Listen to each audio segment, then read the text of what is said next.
ఉన్న బంగారాన్ని విడిపించి ఆ రోజు ఆన్లైన్ రేటుకే మేము కొంటాం. Sharma gold company. కిరణ్ తిరుమల శెట్టి దర్శకత్వంలో ధర్మ ఐశ్వర్య శర్మ హీరోయిన్లుగా నటించిన సినిమా జింకట్ సాయే. బ్రాండ్ ఆఫ్ బ్యాడ్ బాయ్స్ అనేది ఈ చిత్ర ట్యాగ్ లైన్. ఇటీవల విడుదలైన ఈ చిత్రం అభిమానులను ఆకట్టుకుంది. సరికొత్త కథతో వచ్చిన ఈ చిత్రంలో హీరో పాత్ర అందరిని అలరిస్తోంది.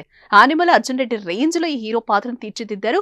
ధర్మ తన పాత్రకు అనుగుణంగా ఫిజిక్ లుక్స్ ను బాగా మెయింటైన్ చేయడంతో పాటు అతని రియలిస్టిక్ యాక్టింగ్ ప్రేక్షకులకు మంచి ఇంటెన్స్ అనుభూతి కలిగించింది. ప్రేమ, భావోద్వేగాలు, డాన్స్, ఫైట్స్ వంటి అన్ని అంశాల్లోనూ ధర్మ తనదైన శైలిని ప్రదర్శించాడు. తాగుబోతు పాత్రకు తగిన లుక్, నటనతో అతను అందరి హృదయాలను గెలుచుకున్నాడని ఎంతో మంది సినీ ప్రేక్షకులు సోషల్ మీడియాలో అభినందిస్తున్నారు. జింకర్ సాయికి ప్రేక్షకులు ఇచ్చిన తీర్పుతో ఆనందంగా ఉన్న చిత్ర బృందానికి తాజాగా ఊహించని షాక్ తగిలింది. ఆ సినిమా డైరెక్టర్ పై దాడి జరిగింది.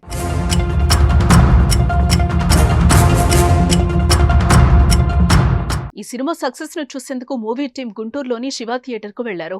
సినిమా చూసిన అనంతరం థియేటర్ బయట మూవీ టీం తో కలిసి director Kiran Tirumala Shetty press meet పెట్టారు. ఈ సినిమాలో ప్రకృతి వైద్యులు మంతెన సత్యనారాయణ రాజును కించపరిచేలా సీన్లున్నాయని ఆగ్రహానికి గురైన మంతెన ఫ్యాన్స్ డైరెక్టర్ పై దాడికి తెగబడ్డారు. గుంపుగా వచ్చి దాడికి తెగబడ్డారు. దీంతో ఒక్కసారిగా అక్కడ గందరగోళం నెలకొంది. ఇంతలో అప్రమత్తమైన టీం డైరెక్టర్ ను అక్కడి నుంచి తీసుకెళ్లారు.